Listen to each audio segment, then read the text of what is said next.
fazer hoje, essa tarefa difícil de falar depois do governador, praticamente impossível, é recapitular um pouquinho a trajetória que nos trouxe até essa situação, na esperança de que isso sirva para ajudar no entendimento do que é que nós fizemos, que decisões que tomamos, que estado que nós temos, que estado que nós queremos,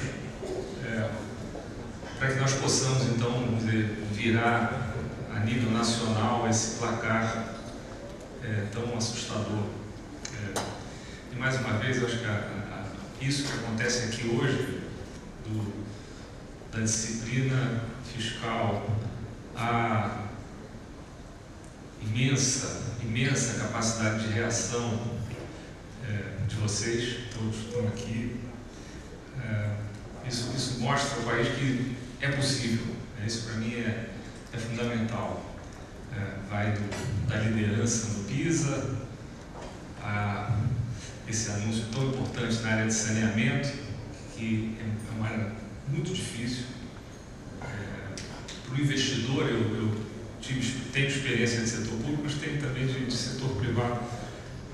É uma área muito delicada, eu preciso de muita confiança no Estado para entrar. E é tão importante, e é uma área onde os índices do Brasil são absolutamente vergonhosos. Então, ver o Espírito Santo liderando nessa área também me toca também. Mas eu tinha uma historinha para contar. Eu não trouxe uma apresentação, que eu queria tentar dialogar um pouco, mas eu queria que vocês imaginassem um gráfico, umzinho só, e são só 4 números, e eu peço que vocês fiquem com esses números na cabeça e eu vou depois dizendo o que cada um representa, e aí vamos ver onde é que isso vai desembocar. Tá? Então, os números, imagine que isso está projetado lá na tela. Os números são 12, 24, 16, 20. Vou inovar hoje aqui também, respirando um pouco esse ar aqui criativo do Estado, vou colocar ali então 20, 16, perdão, 24, 16, 20, 18. O que é isso? Esse é um número que representa a relação da renda média do Brasil, dos brasileiros, por pessoa, né, comparada à renda média americana, sempre per capita. Então, em 1950, a nossa renda per capita era aproximadamente 12% da renda per capita americana. Nós aí engrenamos num período de crescimento acelerado, fase de industrialização, depois mais no final, muito investimento em infraestrutura, e conseguimos, nós, como nação, dobrar a nossa renda per capita relativo à americana, ou seja, ele é um alvo móvel, né? Porque os americanos continuaram crescendo. Eu uso a americana como sendo assim, o padrão máximo do planeta. Hoje, Singapura tem uma renda maior, mas para um país grande, os Estados Unidos é o melhor padrão.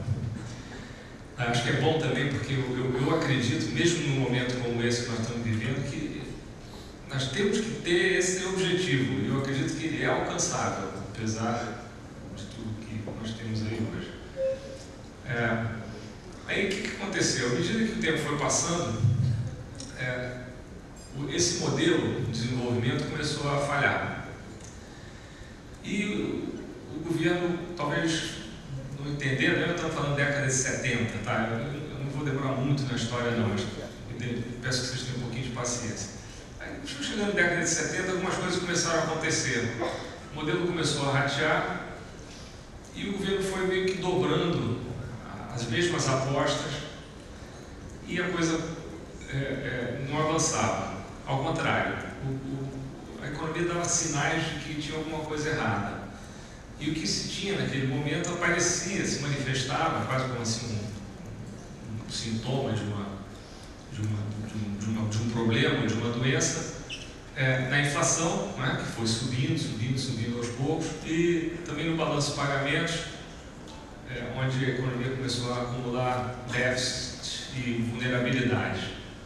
O final nós conhecemos, chegou um determinado momento que a máquina pifou, faltou combustível, faltou refrigeração, etc. O motor fundiu e o Brasil mergulhou numa crise profunda, vivendo do lado econômico um colapso imenso ali no início da década de 80, não tão grande quanto esse atual, mas quase, hiperinflação, moratória, etc.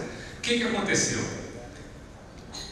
A interpretação que hoje prevalece aí nos meios acadêmicos, vocês citaram hoje aqui a visita do professor Marcos Lisboa, uma das pessoas mais capazes que nós temos, dele e de outros, de muitos até, mostra que o que aconteceu nesse período foi que nós escolhemos um modelo de desenvolvimento infelizmente errado, equivocado. E o que faltava nesse modelo, quais eram as características? Então nós tínhamos ali, primeiro, um descaso quase que completo com a educação. A educação nunca foi prioridade, infelizmente. Segundo, era um modelo fechado. Então, assim, uma mentalidade totalmente diferente, por exemplo, do modelo na Ásia, que optou por produzir para o mundo. O Brasil se fechou e adotou um modelo de substituição de importações, que talvez na cabeça das pessoas fosse algo temporário, mas que nunca foi temporário, está aí até hoje, e que infelizmente nos subtraiu competitividade.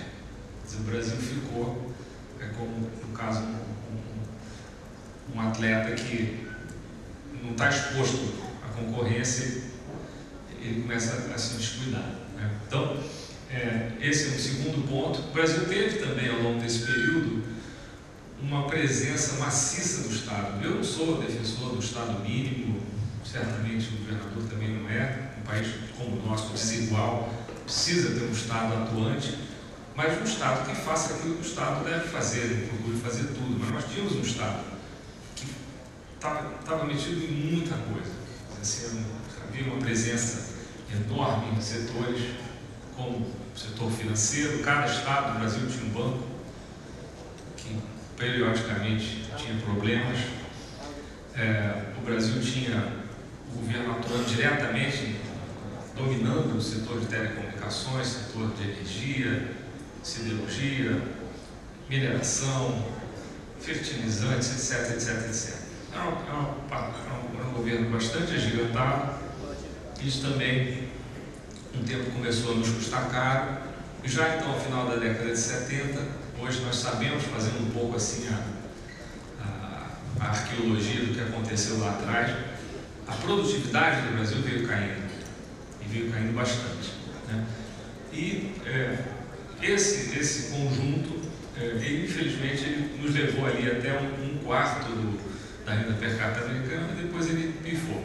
Então os números aqui são 12, 24, e aí veio a crise, e aí foi incrível, porque os americanos continuaram crescendo e nós caímos aproximadamente aí 1/3 com relação aos Estados Unidos. Isso para qualquer país é um desastre, mas o natural para um país em desenvolvimento seria estar sempre encurtando a distância, né? Por quê? Porque nós podemos copiar o que é bom, nós podemos, como disse também o governador, evitar os erros dos outros, buscar possibilidades de acelerar o processo, chama de dar saltos, e os saltos existem porque, para quem vem depois, você não precisa ficar repetindo todo o processo, e todo o processo tem erros, né? Aliás, o governador falou também de empreendedorismo, de criatividade. Uma parte dessa mudança de cultura que nós precisamos ter aqui no Brasil é entender que esse tipo de processo ele envolve risco, ele envolve erro. Quer dizer, uma estratégia de erro zero está errada no mundo dos negócios. Claro que alguém que erra sistematicamente acaba não sobrevivendo. Mas é muito importante. Nós aqui podemos, então, nos aproveitar de estudos e ensinamentos dos outros. E esse conjunto criou aqui no Brasil uma confusão monumental, criou, eu diria, um aprofundamento de problemas culturais que nós temos, talvez, desde a nossa origem. De um lado, essa sensação de que o Estado tem que prover tudo, a coisa está em essa de Queiroz, as crônicas dele mostram isso com muita clareza,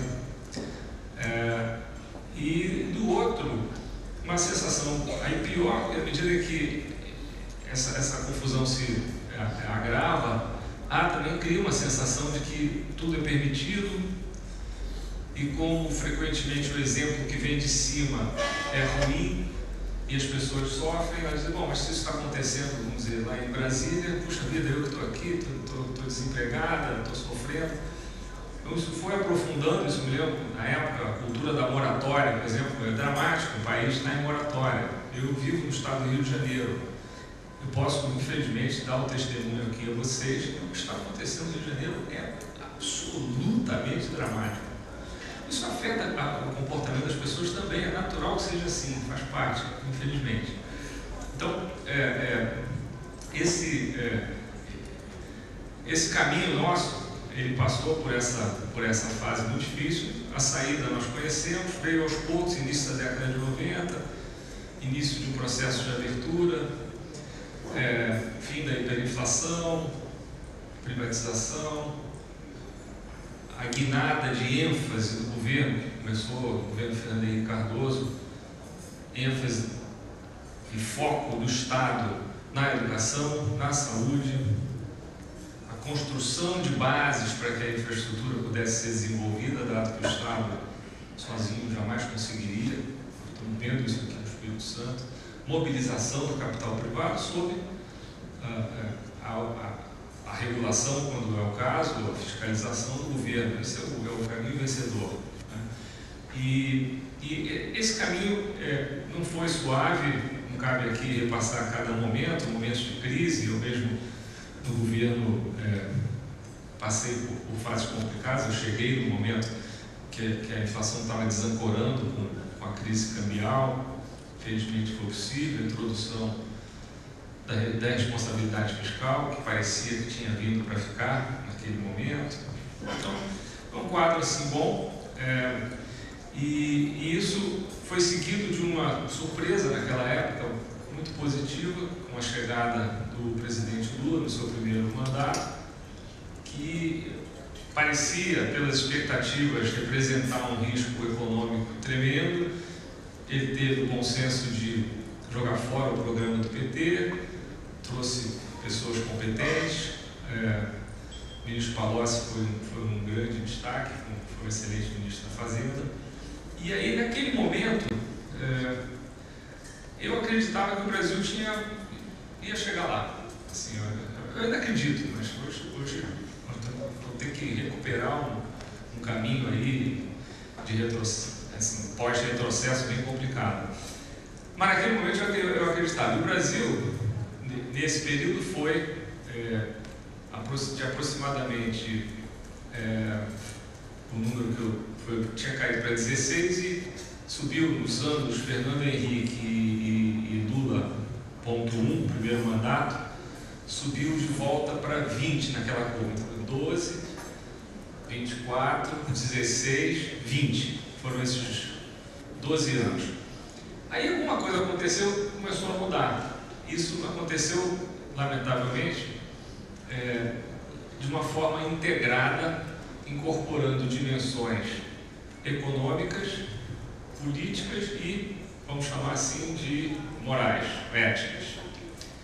E o que aconteceu foi que esse modelo de um Estado um pouco mais enxuto, mais arrumado, começou a mudar à medida em que claramente houve uma guinada na direção de um Estado maior, com uma presença maior, no setor financeiro, por exemplo, mas várias outras áreas onde o Estado talvez não atuando diretamente entrou com a mão pesada, setores de petróleo, energia, e, lamentavelmente, na direção justamente daquele modelo que deu errado. Nesse período, o Brasil se beneficiou de uma fase espetacular da economia mundial, o crescimento dos preços das commodities, se beneficiou também do início de um ciclo de crédito, que foi algo que o governo pôde administrar, e se beneficiou bastante também, que a justiça seja feita, de programas de combate à pobreza, que foram iniciados no governo Fernando Henrique, turbinados no governo Lula. Houve também uma melhoria da distribuição de renda. Foi uma fase boa. O Brasil crescendo nesse período mais ou menos em linha com os seus pares na América Latina, cada um dentro do seu período. O período Lula foi um período melhor, o Brasil aproveitou, cresceu um pouco mais, mas faltando alguma coisa. Então já percebi ao longo do governo Lula que o investimento no Brasil cresceu muito pouco. É claro que tem que ter consumo para que haja investimento, não há investimento sem demanda, mas tem que haver investimento. Sem investimento você não consegue crescer. O consumo é uma locomotiva apenas parcial, mas ele tem que mobilizar o investimento, não só em capital físico, mas no capital humano. Capital físico empresarial, infraestrutura, educação, treinamento, etc. Isso não aconteceu. Então, à medida que foi chegando ao fim esse ciclo de desenvolvimento, vamos dizer assim, meio acanhado do modelo, que eu diria um modelo vencedor global. Isso não foi invenção nossa, acho que nós adaptamos a nossas circunstâncias, a nossa cultura, ao nosso arcabouço jurídico, e começamos a voltar atrás, a coisa começou a piorar. Já no início do governo Dilma, as coisas viraram, em parte porque a situação internacional virou um pouco, mas especialmente em função do que aconteceu aqui dentro. Esse modelo começou a ratear, e aí o Brasil foi exatamente na direção que ele foi no final da década de 70, insistindo nas apostas erradas, dobrando as apostas erradas. Então hoje nós temos no Brasil, por exemplo, no setor financeiro, a fatia de mercado dos bens públicos em torno de 65%. 65% dos ativos bancários no Brasil estão nos balanços do BNDES, do Banco do Brasil e da Caixa, principalmente. Esse número, há 15 anos atrás, era 40% aproximadamente, até menos. Um imenso crescimento. Bem, pode ter alguma justificativa, alguma coisa, mas no geral, acho que não é exagero dizer que isso prejudica a alocação do capital, porque ele passa a ser guiado frequentemente, hoje nós sabemos, por objetivos que não sejam ou de lucro normais ou de ganho social, né? Esse modelo durou enquanto os ganhos dos anos anteriores nos davam ainda uma certa credibilidade, um certo crédito, mas a coisa foi piorando, e quando chegou já no ano de 2014, no ano de eleição, o governo meio que chutou o pau da barraca, e aí começou o que acabou sendo, hoje nós sabemos, um colapso na área fiscal absolutamente extraordinário. O Brasil, que vinha segurando essa disciplina fiscal tão difícil, só quem está lá que sabe, e derrapou profundamente. O Brasil tinha um saldo primário do governo brasileiro consolidado de aproximadamente 13,5% do PIB. A qualidade dos números foi piorando, muita artimanha contábil, etc. E depois, assim, à medida que nós entramos aqui na fase final da campanha e aí, um pouco no início da recessão também, ficou claro que tinha havido uma deterioração de quase 7 pontos do PIB. Isso é imenso.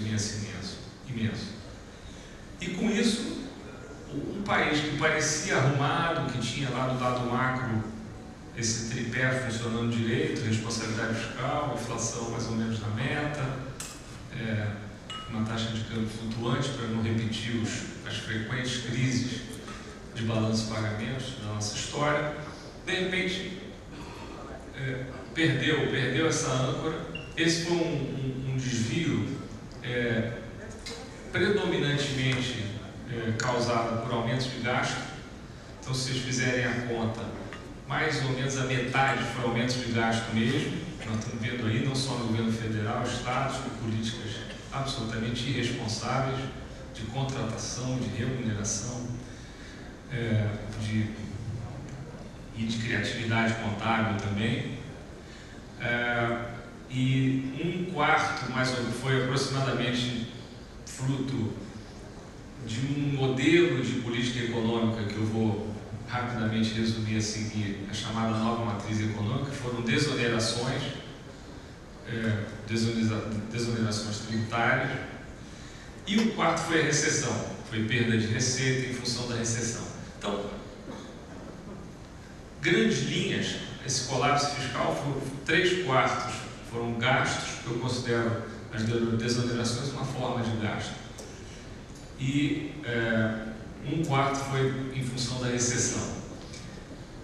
Em função disso, um país que tinha um balanço, falando para os empresários aqui, equilibrado, a geração de caixa da empresa era compatível com o endividamento que ela tem, e o Brasil entrou numa trajetória explosiva de crescimento da dívida, como se o Brasil tivesse caído no cheque especial. Todo mundo sabe que o cheque especial, se não for usado para uma emergência de curto prazo, vira um atoleiro, você entra ali e não sai mais. Então, o país também, a nossa taxa de juros é bastante alta. E o que aconteceu? Primeiro, o juro continua alto e cresceu durante esse período. Segundo, a geração de caixa, que é o saldo primário, ficou negativa. E terceiro, o denominador dessa relação de dívida numa empresa seria alguma forma de EBITDA contra dívida ou coisa do gênero. No caso nosso é a relação dívida-PIB. E a nossa relação dívida-PIB começou a subir e continua subindo. Quer dizer, hoje é uma situação extremamente preocupante, que assusta, provoca incerteza, impede uma queda da taxa de juros do Brasil para um nível mais normal, que eu acho que iria acontecer se o Brasil tivesse continuado numa trajetória responsável. Eu diria, em algum momento pode se transformar num fator de risco ainda maior. Acho que por alguma razão nós estamos ainda sem que isso se transforme num clima mais de horror, mas à medida que esse endividamento continue a crescer, vai chegar um ponto em que isso vai assustar. Alguns especialistas, como eu, isso já assusta e pode assustar em geral. Hoje a nossa dívida está em torno de 75% do PIB, tem problemas aí nos estados, que provavelmente vão causar algum tipo de aumento, e essa dívida cresce, sei lá, uns 7, 8 pontos por ano, e mesmo com a aprovação das duas grandes reformas que estão lá tramitando, a PEC 241 e a reforma da Previdência, que acabou de ser apresentada, uma bela proposta, espero que ela sobreviva aí ao processo. Mesmo assim, a dívida vai caminhar para cima de 90% do PIB. Então, esse é o quadro. Mas ele não é o único problema que nós temos. Nós temos um segundo problema ainda na área econômica, que diz respeito ao que nós poderíamos chamar assim da máquina do crescimento.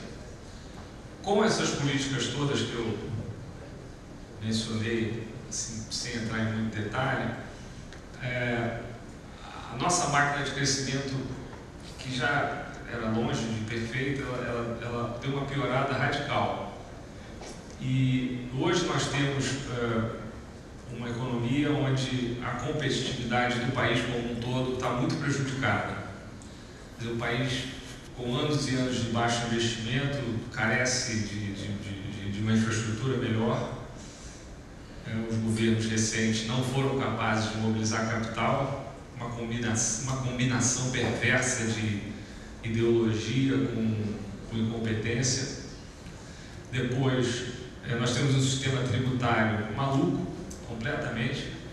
Quem é empresário sabe, principalmente quem atua em outros estados, sabem que o ICMS é um pesadelo. Não é apenas a questão de unificar alíquotas, mas são 27 conjuntos de regras que são enciclopédicas. Uma para cada estado, elas não falam direito entre si, é uma tragédia.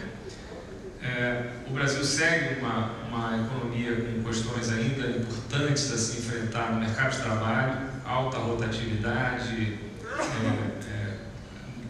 muita coisa que se poderia se fazer, o custo do trabalho em geral muito alto, também temos que trabalhar nisso.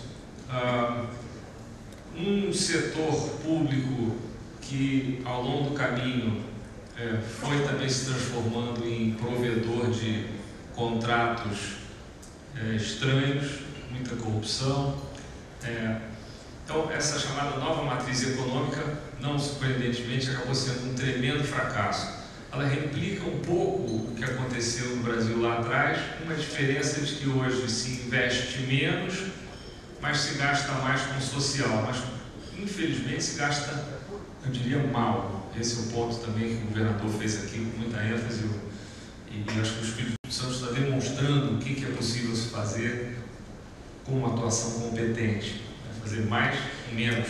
Isso em geral é uma promessa, que os políticos fazem, e raramente se vê isso acontecer, mas eu acho que é muito importante para o Brasil nós termos um Estado que mostre que isso é possível. Isso está acontecendo aqui, infelizmente, no Espírito Santo.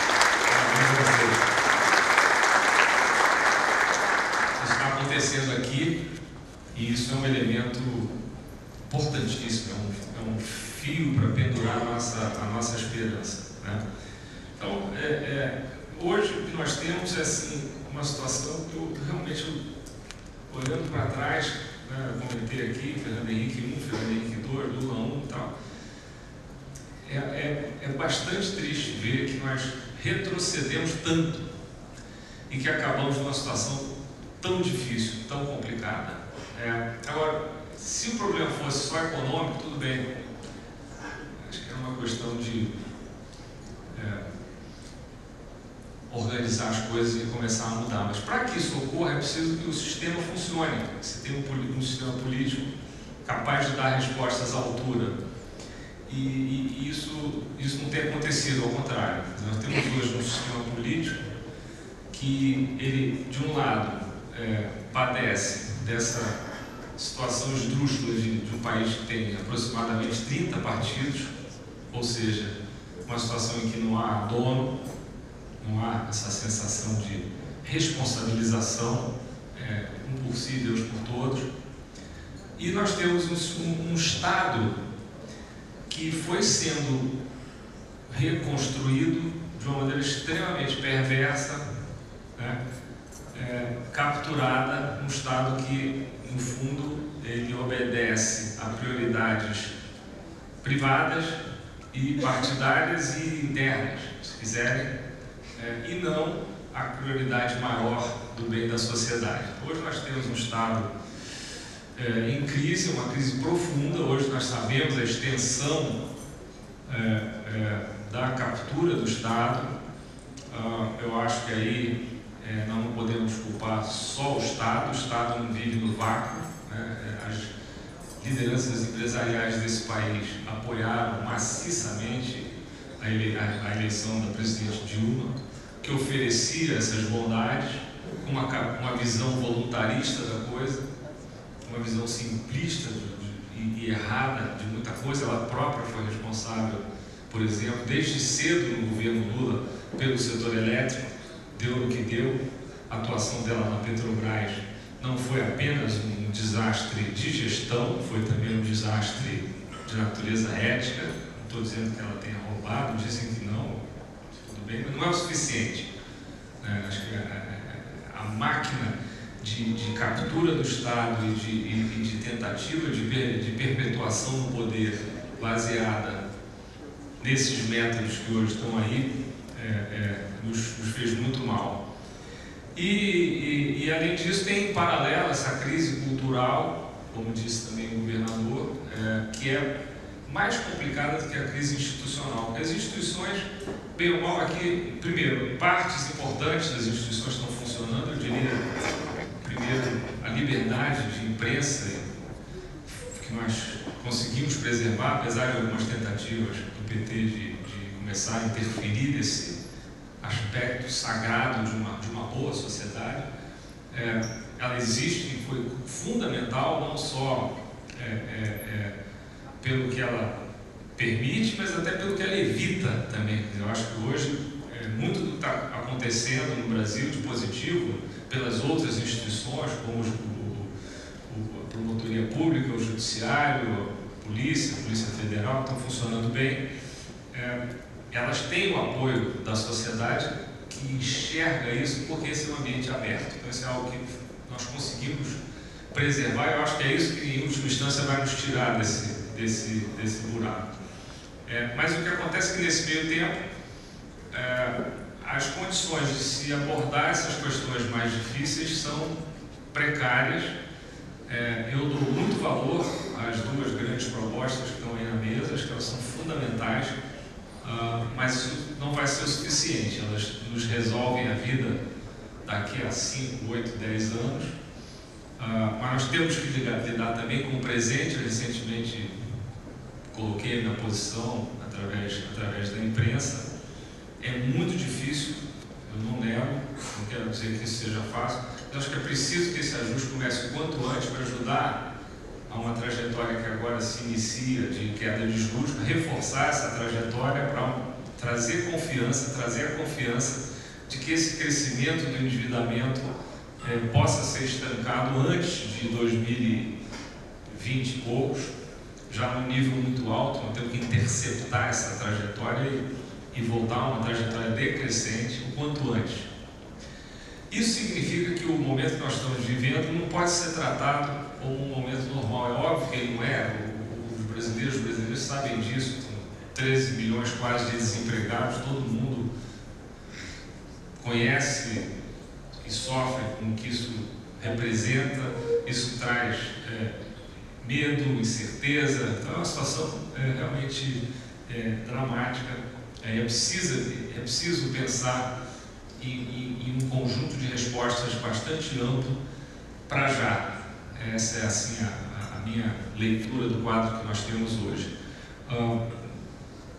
Não é claro que isso vai acontecer, mas eu não perdi as esperanças ainda.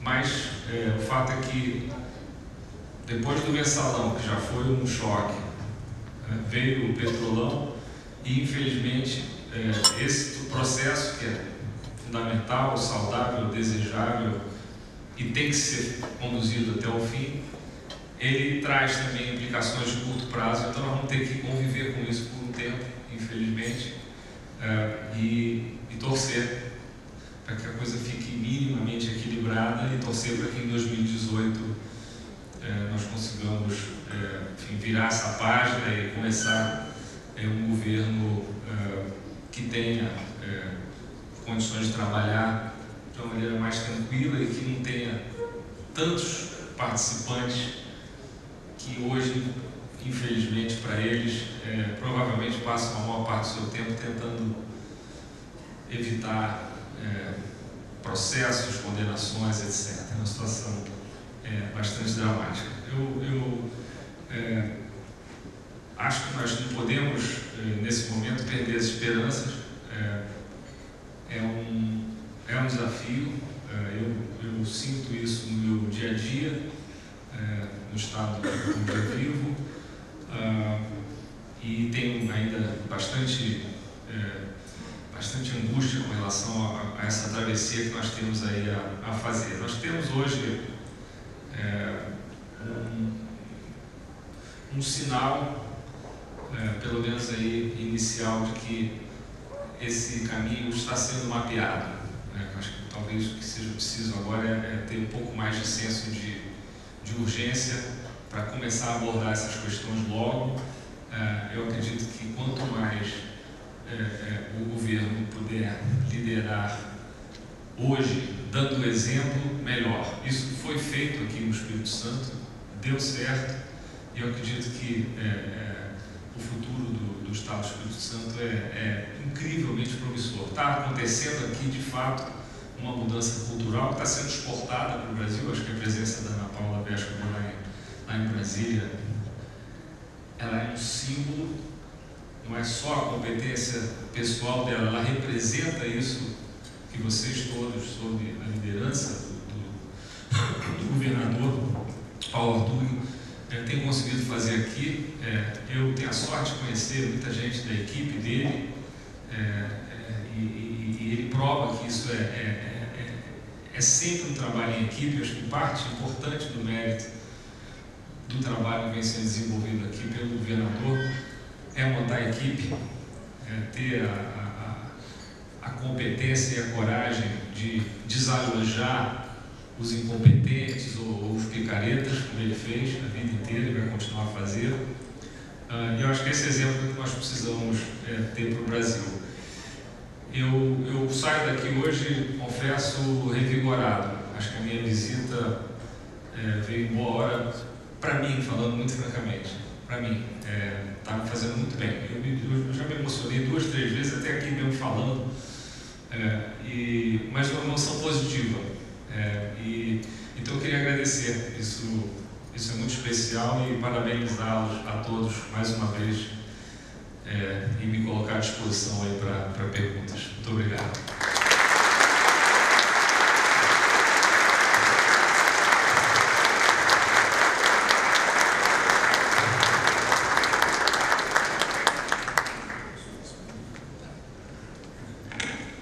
Nós que agradecemos. Eu recebi uma pergunta aqui até agora.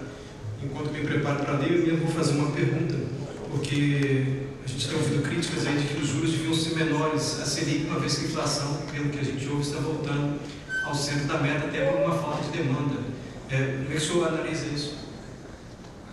Eu acredito na forma de trabalho do Banco Central. E eu não acredito que o Banco Central sozinho consegue fazer milagre. Eu acho que eles acertaram esse ciclo. Se eu não achasse até que deixar uma situação desconfortável, normalmente eu não comento muita coisa de curto prazo em função disso. E sinalizaram agora que eles estão vendo as condições para começar a se mexer. Eu acho que isso é parte de um processo natural, embora a certo ponto desagradável, mas vale a pena. Nós não podemos deixar a inflação ficar batendo de vez em quando ali nos 2 dígitos. Um país que tem a nossa memória da indexação, do sofrimento que foi aquilo tudo, não pode bobear nessa área. Eu acredito também que, se em algum momento for possível um reforço do lado da política fiscal, que esse processo poderia se acelerar ainda mais. Uma coisa bem natural, assim, os economistas chamam isso do mix da política, quer dizer, inverter um pouco, jogar um pouco mais de peso para o fiscal. Não só porque permitiria uma queda maior da taxa de juros, como indiretamente também ajudaria bastante a desarmar essa armadilha aí do endividamento que hoje nos assusta tanto. Isso precisa ser feito, inclusive, porque a economia está decepcionando pelas razões que nós discutimos, mas talvez até mais do que se esperava, talvez em função da incerteza. Então eu teria uma certa tranquilidade com relação ao que o Banco Central está fazendo, porque isso deveria ser temporário, e se o resto da política pública entrar nos eixos, a tendência é que isso se resolva bem. Em relação ao fiscal, a proposta de limite de gastos, o senhor achou que foi adequada, foi tinta, ou foi o que dava para fazer agora? Eu acho que a proposta ela tem o mérito de sinalizar um caminho importante, porque o Brasil vem há mais de décadas